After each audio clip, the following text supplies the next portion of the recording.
One of the most powerful arguments against Islam comes from one of Muhammad's early scribes.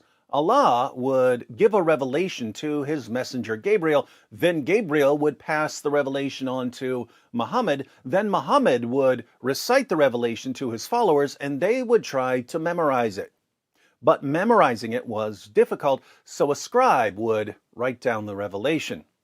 A man named Abdullah Ibn Ibn Abi Sarh converted to Islam and became one of Muhammad's scribes. But he eventually left Islam and became an apostate. Why did a man who learned the Quran from Muhammad himself decide to become an ex-Muslim?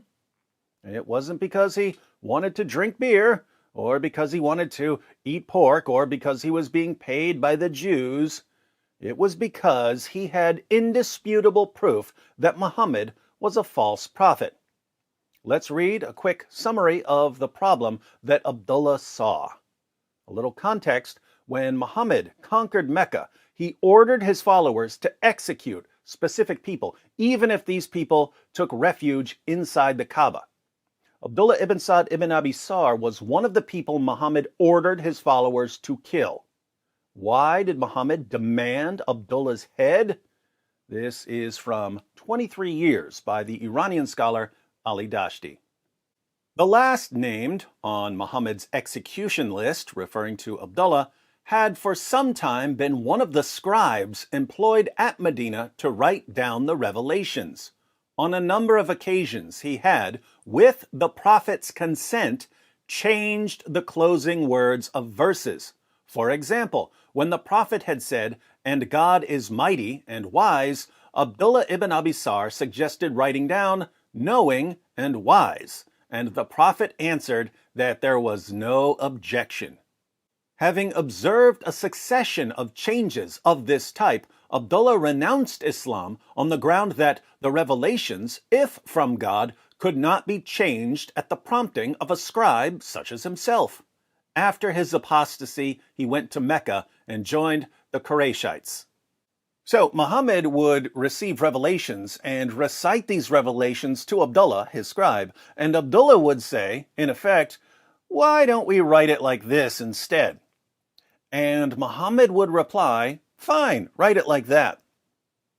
Abdullah eventually realized that if these were actual revelations from God, and if Muhammad was an actual prophet from God, Muhammad wouldn't keep letting his scribes make changes to the text of Allah's perfect, eternal word.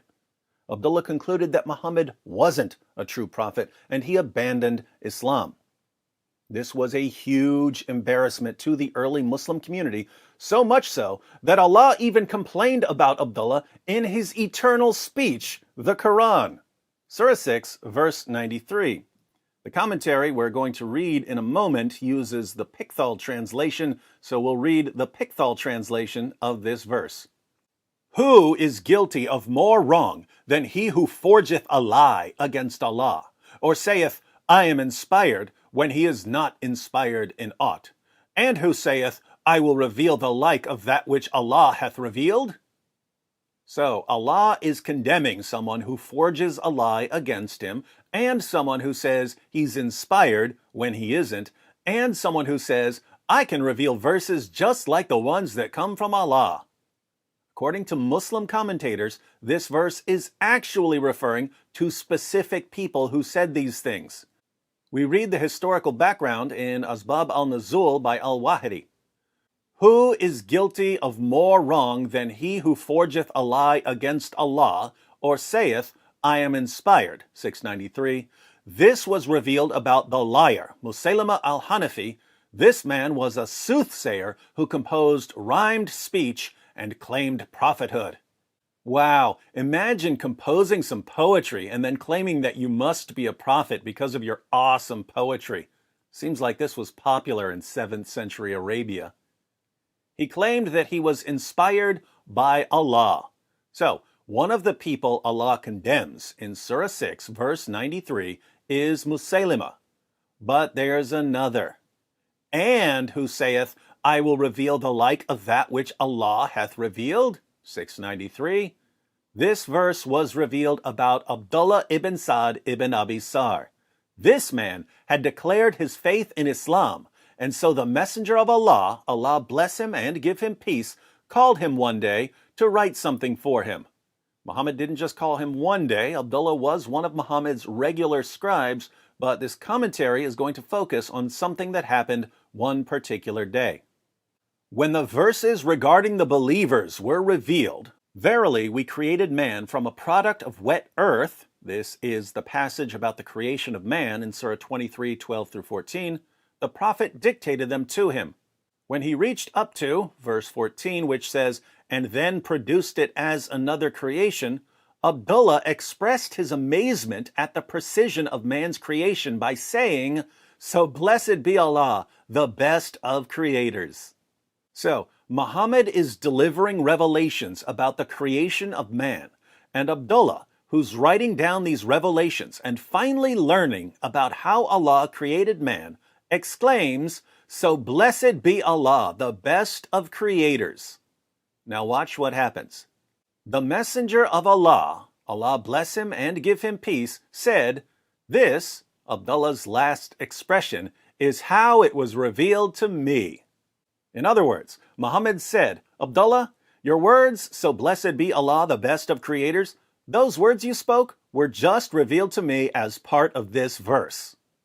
At that point, doubt crept into Abdullah.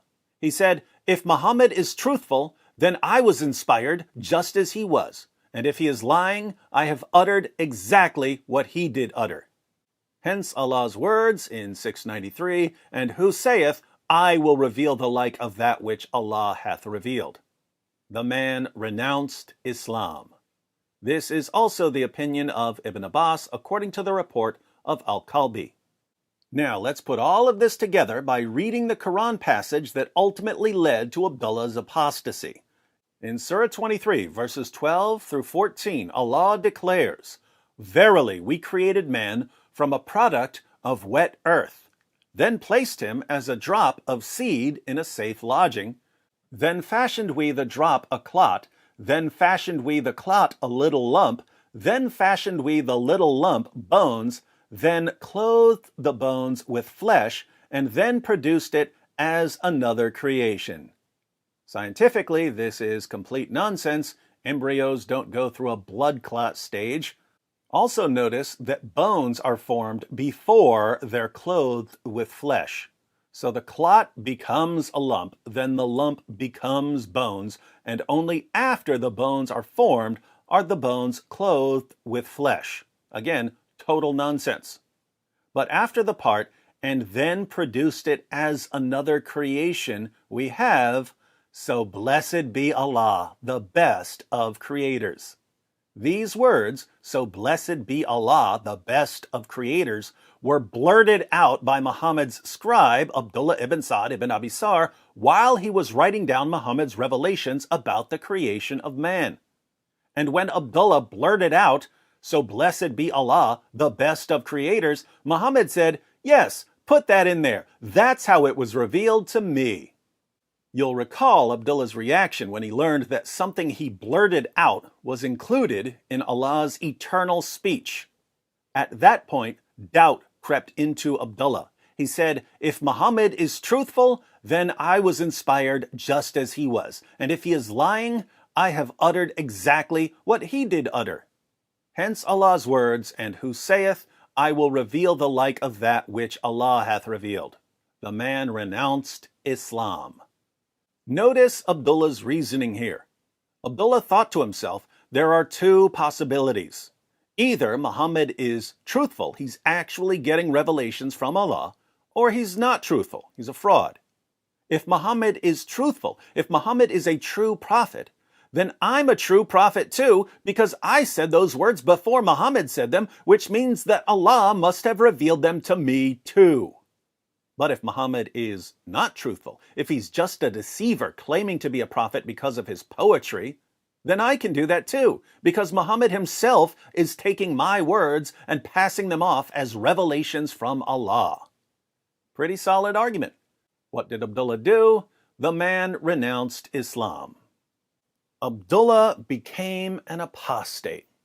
But not for long, because Muhammad eventually conquered Mecca and demanded Abdullah's head for causing him so much embarrassment. Fortunately for Abdullah, he was Uthman's foster brother, so Uthman interceded for him.